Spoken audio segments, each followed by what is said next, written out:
I buried the guilt with them. 3 people, 3 graves. I thought they took my daughter. I thought they deserved it. The police said she drowned. My wife told me to move on, but I couldn't. Then, a year later, my phone rang. A small voice whispered, "Dad?" And everything I believed shattered. She wasn't dead. She was hidden. And the people I killed, they were trying to save her. The shoe was the only thing they found. A child's red sneaker, damp and bent at the heel, lying half buried in the mud near the waterline. It was a cold morning in early November, and the river moved slowly, thick with silt and heavy with silence. The current wasn't strong, but the fog was. It blanketed the trees in a pale gray, curling around the ankles of the officers as they paced the shoreline, their voices low and clipped. There was no body, no sign of a struggle. Just the shoe, some broken reeds, and a pink hair tie caught on a branch. They told him it was enough. The pattern of the tread matched her favorite pair, the one with the sparkly laces. The footprints, they said, led down the bank and didn't return. Children wander. Rivers take them. It happens more than people think. He stood there, unmoving. As the divers surfaced one by one, shaking their heads, their wetsuits dripping, their expressions flat and careful. He listened as the sheriff gave the timeline to a news crew, read off the official statement, offered condolences. He watched his wife fall apart in front of the camera, arms folded tight, face contorted like grief was a role she had memorized long ago. He didn't cry. Not then. Not at the river. Not even at the vigil, where neighbors lit candles and handed him cards he never opened. Something inside him had folded in, gone still. Not numb. Not exactly. Just focused. He kept replaying the morning in his head.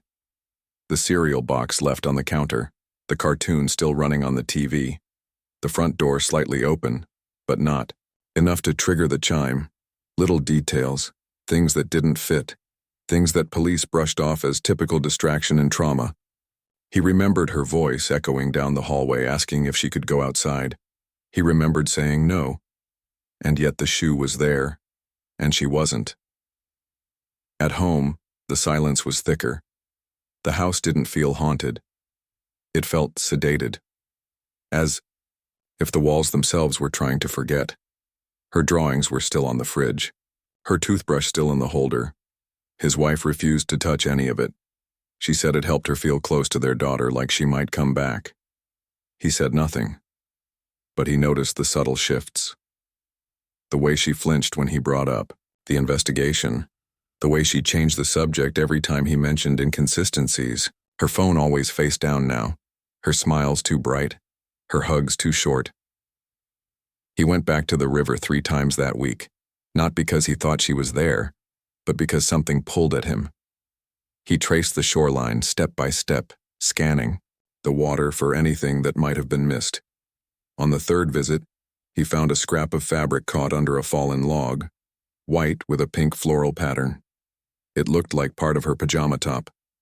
He took it home, showed it to the sheriff, who nodded politely and said they'd already checked that area. Could have floated downstream from somewhere else. He was told to let the professionals handle it.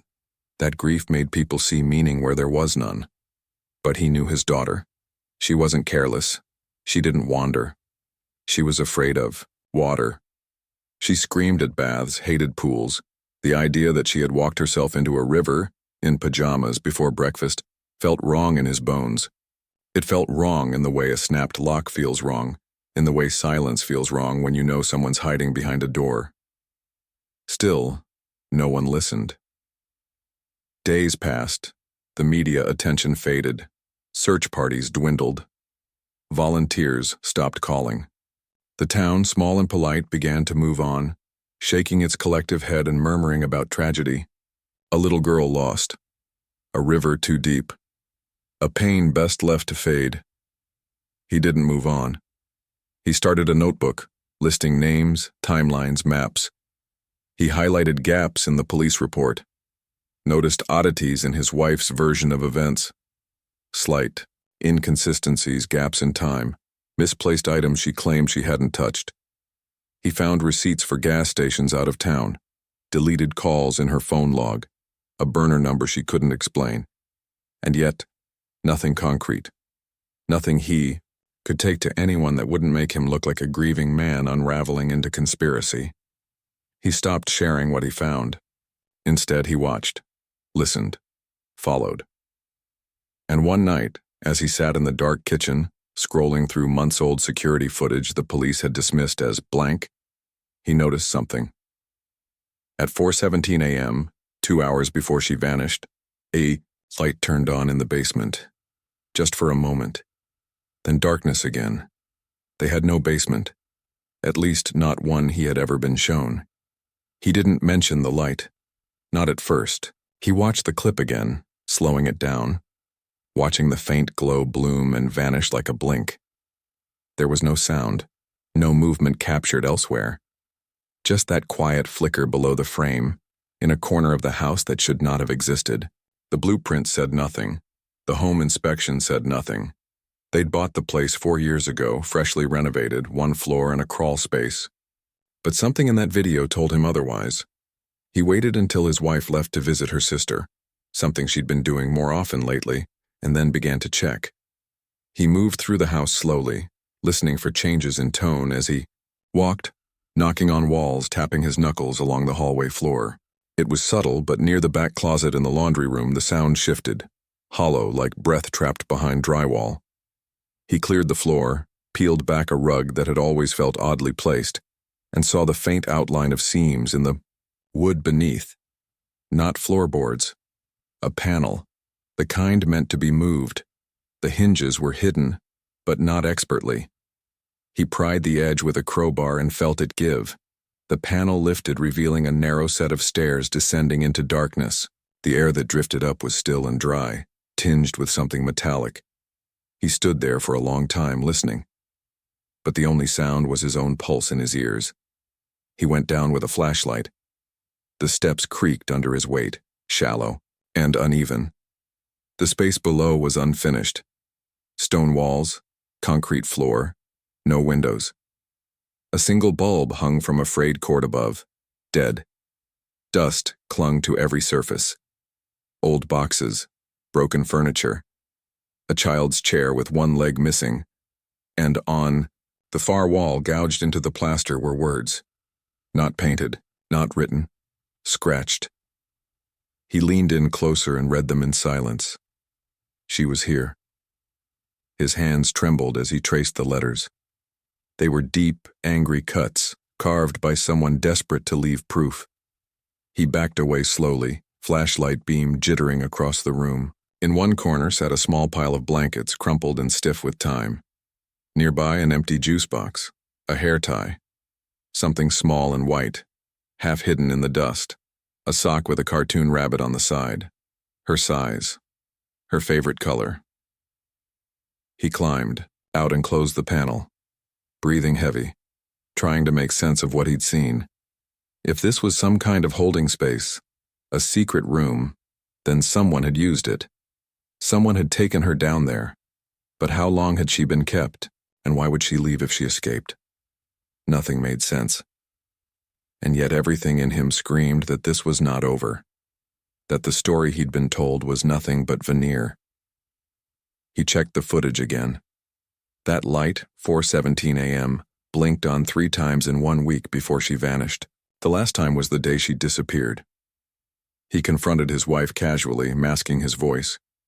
He asked about the basement. She froze for a moment, only a second, but long enough. Then she laughed it off.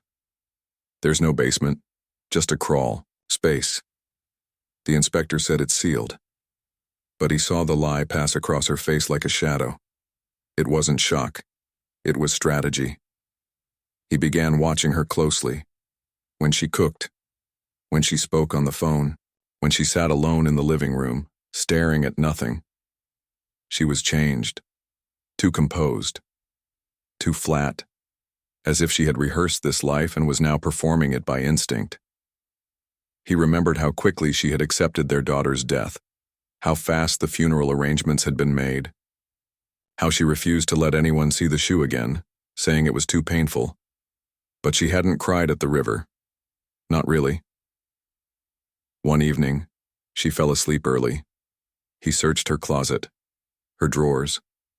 In the bottom of a locked jewelry box, tucked under a false panel, he found documents. Folded papers, crinkled and refolded a dozen times. There were invoices for counseling sessions she never mentioned, receipts from a pawn shop across town, and a note, a single handwritten line on the back of a takeout menu. $7,000 by Friday or she goes to someone else. He stared at the words until the ink blurred. He didn't sleep that night. Just sat at the kitchen table with the paper in his hand, trying to find meaning in what he had missed. How deep this went. If it had already been too late the moment she went missing. His mind raced with questions. Who else was involved? What else had she sold? Where was his daughter really taken? The next morning, she was gone. Her phone left behind. Her car still in the driveway. No note. No sound. No signs of struggle. But the front door was open, just enough for a child to slip through. He didn't remember walking out of the house. Not the door closing behind him. Not the cold biting his skin. Only the echo of that single sentence, $7,000 by Friday or she goes to someone else, repeating in his head like a heartbeat made of broken glass. His wife was gone. The girl he had once loved enough to build a life around had vanished into silence, leaving behind a trail of secrets and the memory of a child who may have never really been lost, only handed over like collateral. He knew he should have gone to the police, shown them the note, the basement, the receipts. But his trust in systems had died the day the river took his daughter and gave nothing back. They had called it closed. They had buried the case while he stood screaming in the dark. No one listened then. No one would listen now. He started with the man from the pawn shop. The receipt was dated 1 week before the disappearance, with his wife's signature scrawled across the bottom. The shop sat in the back corner of a forgotten strip mall, half the windows blacked out, a bell that didn't ring when the door opened. He waited until nightfall. The parking lot was empty. The cameras outside were fake, plastic shells meant to deter. Inside, the man counted cash and cleaned jewelry with a rag that had seen too much. He didn't see it coming. A blow, to the head with a tire iron, quick, quiet, surgical. He didn't die right away. That hadn't been the plan. But the sound of him choking on his own breath didn't slow him down. In the back office, locked in a drawer, he found a ledger, names, dates, item codes, and beside one of them, paid, JB, next to the address, of a social worker who had handled their daughter's case before the police were even notified. He knew the name. The woman had been at their home once, smiled too much, touched their daughter's shoulder like she'd done it before. At the time, he thought it was kindness. Now it felt like claim. She lived in a modest 2-story home in a quiet suburb, the kind with wind chimes and potted plants and neighbors who minded their own business. He watched her for days. Morning coffee at 7:30, out the door by 8, home by 5:15, sometimes with groceries, sometimes with takeout, always alone, no kids, no pets, nothing that would scream danger. But he knew better now. Danger didn't scream. It whispered, smiled, dressed in community badges and state funding. He waited in her garage. The door opened with a slow grind. Her car rolled in. When she stepped out, she didn't even have time to close it behind her. He pressed a cloth to her face, dragged her inside. Her body fit neatly in the bathtub. When she woke up, tied and blinking through panic, he asked no questions. He didn't need her lies. He'd seen enough. He let her talk anyway. She cried. She denied. She begged. He didn't believe a word. Her phone had text messages, deleted but not erased. Messages to someone saved as J, ones that referenced a girl.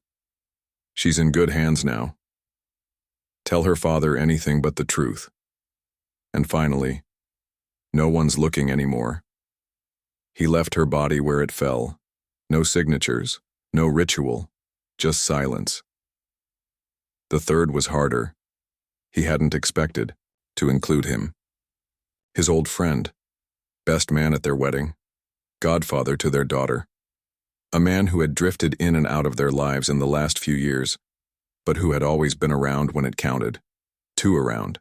He found an old voicemail from him on his wife's phone, timestamped the night before the girl disappeared. Muffled voices, a background sound like chains rattling, then her voice. Quiet. It has to be done. He tracked him down outside of town, a house in the woods, far enough from neighbors that screams would echo unanswered. He brought a shovel, not because he intended to bury him there, but because the act of digging had become comforting, predictable. Every scoop of earth steadied his nerves, gave him a rhythm, a purpose. His friend didn't resist much. He looked confused at first, then terrified, then hollow. He didn't confess, just said her name, once, like it was a curse, or maybe a prayer, and that was enough. When it was over, the silence felt different. Not peace, not victory, just still. He stood over the fresh soil, hands shaking, not from fear but from the sudden loss of gravity. The chain of cause and effect had held him upright for so long, and now it felt unhooked. The momentum had stopped, but the hole in him had not closed. He returned home and scrubbed until his skin cracked, burned the ledger, the cloth, the receipts, wiped every surface, every fingerprint. He sealed the basement again, though it no longer mattered. The truth was buried in more than one place now. In dirt, in memory, in bone. Then the phone rang. He let it ring once, twice, picked it up on the third. A small voice. Faint, breathing, heavy. "Dad?" she said, and the world tilted under his feet. For a long moment he couldn't breathe.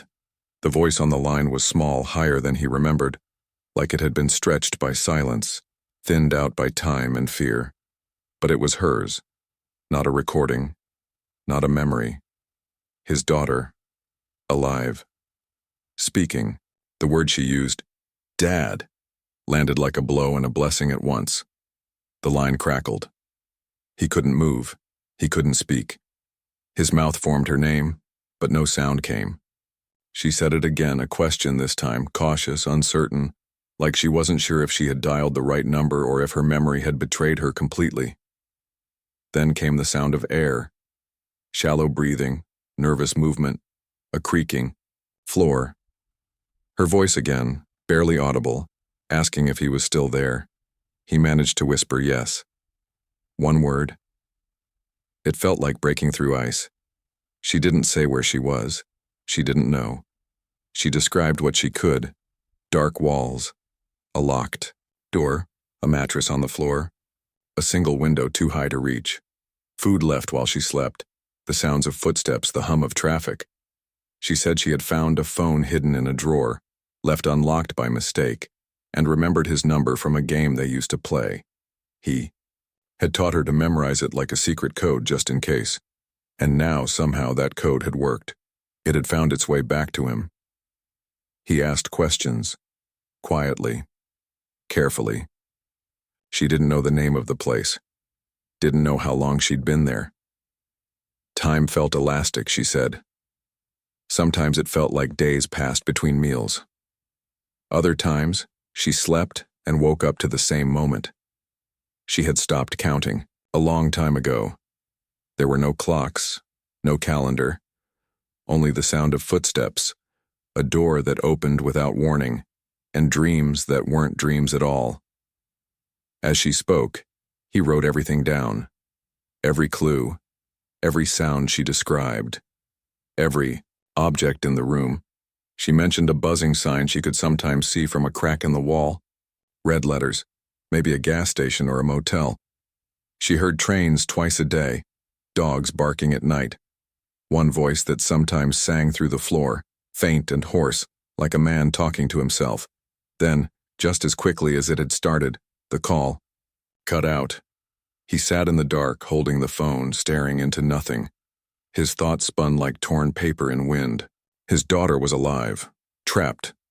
And the people he had blamed, the ones whose blood now soaked into the earth, were not the monsters. They had been trying to help her, trying to pull her out. And he had silenced them. Permanently. A numbness spread through him. Not shock, but a hollowing.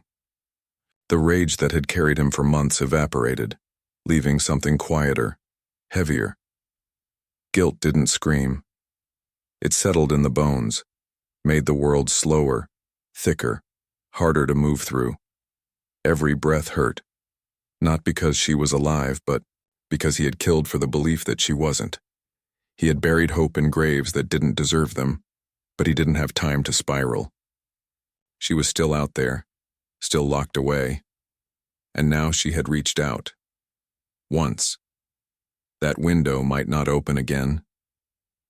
He replayed her voice in his head, over and over, clinging to the fragments of her description, trying to triangulate the details. The red glow from a sign, the trains, the dogs, the timing. Somewhere within that was an answer. A place. A lead. He didn't call the police. They had failed him once. They would do it again. He couldn't afford delay, couldn't risk skepticism. Couldn't explain why he hadn't come to them sooner, or why 3 people connected to the case were now dead. He was already on the edge. One call to law enforcement could mean never seeing her again. Instead, he drove. All night. Following train routes, gas stations, truck stops, checking every building with a red neon sign, listening for barking dogs. At each stop, he stood still and listened, trying to hear her voice echo in the wind. It was madness, it was desperate. But it was something. Better than the stillness that had eaten him for months. On the second night, just past midnight, he found a place that felt wrong in the right way. A boarded-up motel behind a rusted diner, red neon letters buzzing the word, rooms, in half-light.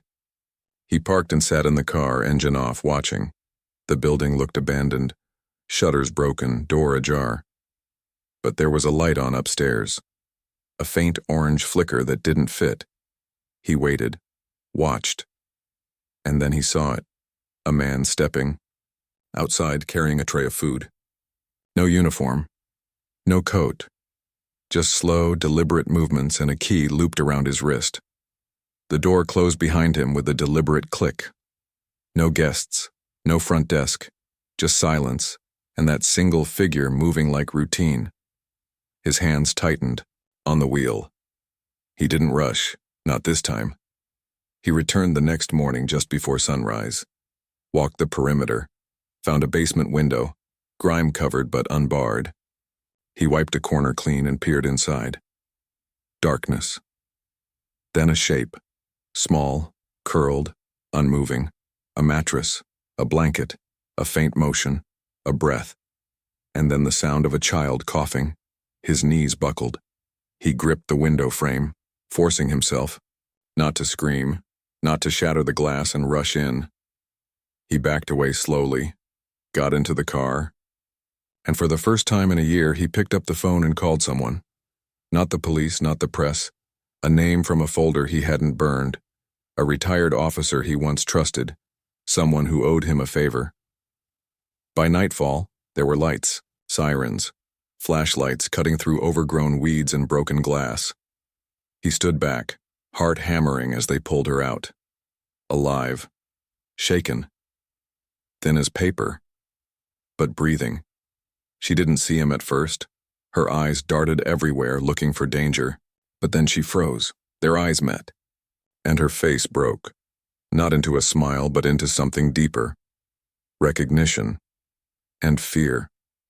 Not of where she had been, but of him. He stepped forward. One step. Then another. She stepped back. Behind the officer. Her voice small again, asking if he was the one who hurt the helpers. And just like that, everything inside him collapsed. The room where they questioned him was colder than the basement where his daughter had been found. Sterile, humming with fluorescent lights. It smelled like coffee and rubber gloves. The air conditioner rattled overhead as if trying to drown out the silence between questions. He sat still, hands cuffed to the metal table, knuckles scraped raw. His fingers ached from clenching too long. He didn't ask for a lawyer, didn't demand his rights. He didn't speak unless spoken to.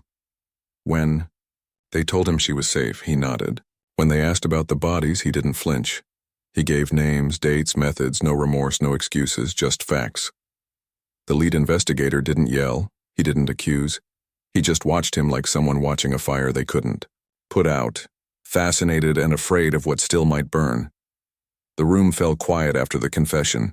Not disbelief, not shock, just a strange kind of respect for the clarity with which he recounted death. What none of them said aloud was the truth hanging between them, that if the girl had never been found, if that call had never come, he might have gotten away with it all. But the fire had come full circle, and now they all stood in its glow. Outside, the station, the town buzzed like a reopened wound. News vans lined the street, their anchors framing headlines around his face. Former grieving father turned vigilante. Hero turned killer. The man who took justice into his own hands, only to destroy the very people who tried to save what he loved. The word tragedy was used too often, but now it felt accurate. A story with too much pain to fit into headlines. They questioned the girl gently, away from cameras, away from courtrooms. A therapist sat nearby, nodding, taking notes. Her voice was quiet but steady, like someone walking a tightrope stretched across trauma. She spoke of the room, the food, the man with the cigarette breath who brought her books he never let her keep, and the woman who told her it was only temporary, that her daddy had left, that no one was coming, that being quiet was better than being returned. She described the days in fragments, sometimes uncertain if things had happened once or 100 times. The man at the motel had told her not to cry, but he hadn't hurt her. Not in ways that left bruises. The woman, however, had lied more than anyone, the one who had sold her. The name she gave was her mother's.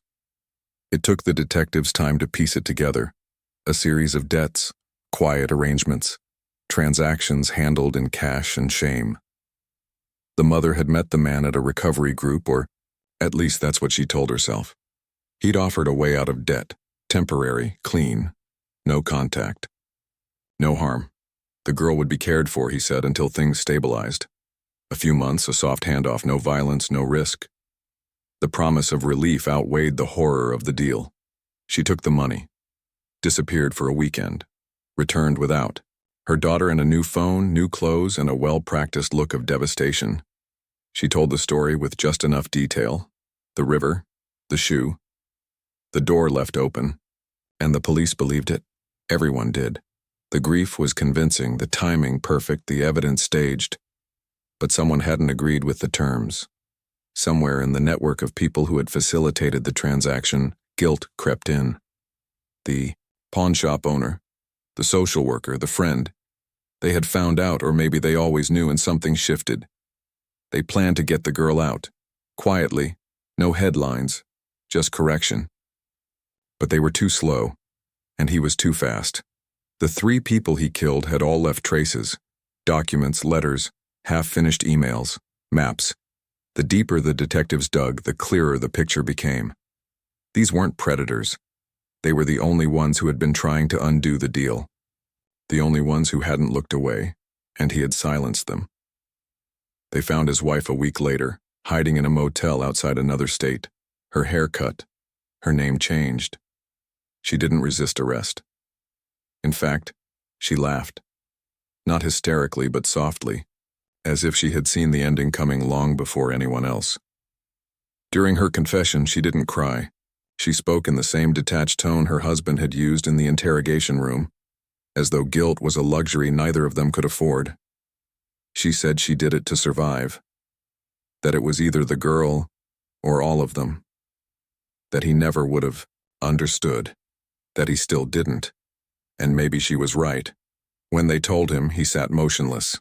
No anger, no outburst, just silence. He didn't ask where she was, didn't ask to see her. He just stared at the floor, as if trying to track the moment in time when he might have changed everything. When one different word, one slower breath, might have turned the story into something else. But the story was already written, in blood, in receipts, in voicemail recordings left on forgotten devices. in the scratches on a basement wall where a little girl had once written her name, hoping someone would read it. The legal proceedings were inevitable. His trial was short, the evidence overwhelming, the motive tragically clear. Some called for leniency. Others called him a monster. The jury didn't take long, but none of it mattered to him anymore. His daughter was alive, safe, breathing. That was the only verdict that still registered. Everything else was aftermath. They allowed her to see him once, briefly, through glass. She didn't speak. She didn't cry. She just looked at him with the eyes of someone who had survived more than most could understand. Not with hatred, not even fear. Just distance. He wanted to tell her that he had tried, that he had searched, that he had killed, for her. But as she stood there, her hand pressed gently to the divider, he knew those words didn't belong to him anymore. They were meant for someone who hadn't destroyed the only people who tried to save her. The cell was colder than he expected. Not physically, though the concrete and steel didn't offer much warmth, but in a deeper way, a way that seeped into the marrow and settled there. Days passed without clear distinction. The light flickered, on in the morning, off again at night.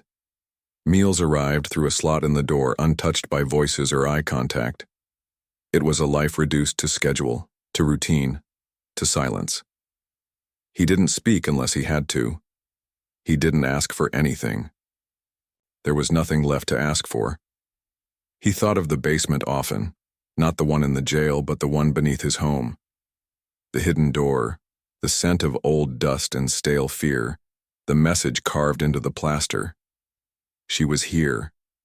That sentence, crude and unfinished, had been the first real sign. The first moment when truth broke through the surface of the lie he'd been forced to live. But it had come too late, like everything else. He had found the truth only after burying the people who tried to reveal it.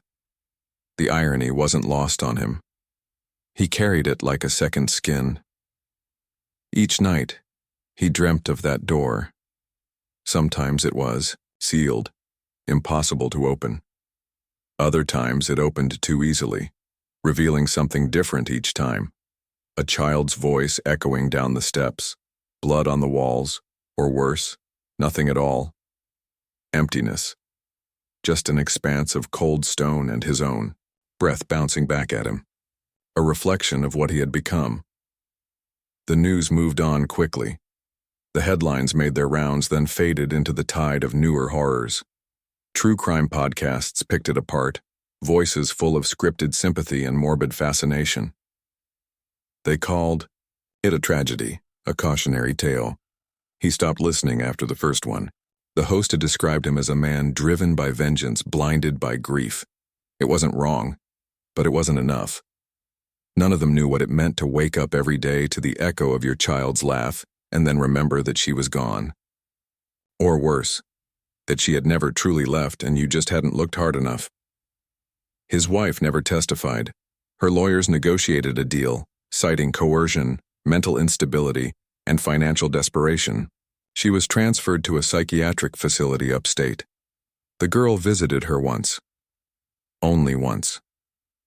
The reunion was quiet, guarded. And when it ended, the girl walked away without looking back. No tears.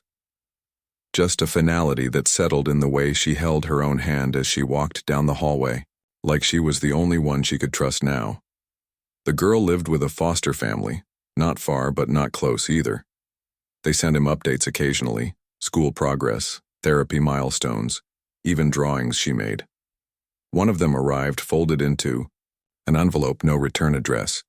Inside was a picture of a house, a sun, and a girl standing alone by a tree. The tree had no leaves, just a rope hanging from one branch drawn in dark, angry lines. It wasn't clear what it meant. But he kept it, tucked between pages of a book he would never finish reading. He had a window. Small, square, just enough to let light in when the sun was right. Through it, he could see a patch of sky, a corner of a wall, and, in spring, a sliver of green. The world moved on without him. The seasons turned. The noise of life outside returned. He imagined her somewhere in that noise, rebuilding. Maybe laughing, maybe learning to sleep without nightmares. He hoped so, but he didn't expect forgiveness. He didn't deserve it. The prison counselor offered sessions. He declined. He had already spoken all the truth he had. The only thing left was to live inside it, to let it settle around him like dust, like the cold, like the weight of the door he once opened too late. In the final hearing, the judge had called his actions inhuman, the sentence justified by the law but haunted by morality. He hadn't responded. What would he say? That he loved her? That he killed for her? That he would have burned the world to bring her back, only to discover she'd been buried by the very people he trusted? None of it mattered. The verdict wasn't the punishment. Living with what he'd done was. In time, the guards spoke to him less. He became another ghost in the system, a name on a chart, a number in a file. But in the quiet moments, when the prison went still and the wind pushed against the tiny window above his bed, he returned to the sound of her voice on the phone. That first call, that impossible moment. Her whisper of, "Dad?" It was both salvation and damnation.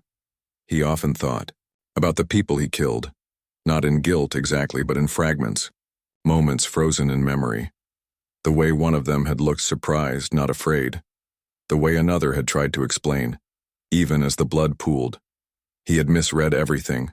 Or maybe, he thought, he had chosen not to read it at all. Some nights, in that cell, he imagined walking into the basement one more time. This time, before the shoe, before the note, before the rage. He imagined finding her, alive, frightened, but whole. He imagined carrying her upstairs, wrapping her in blankets, calling for help. He imagined doing the right thing. And in that dream, no one died. No one was buried. No one had to become what he became. But the dream always ended the same, with the door closed, locked, just like now. The final memory he clung to wasn't of his daughter. It wasn't of the murders. It was the moment just before everything changed. The sound of birds outside the kitchen window, the sunlight hitting, her cereal bowl, the way her feet swung above the floor as she hummed a song she never finished. A moment so ordinary it should have been forgettable. And yet, it was the only piece of his life that still felt untouched by the storm. He held on to it because it was the last time he knew who he was, and because in that moment no one had lied yet. No one had died yet, and she was still his.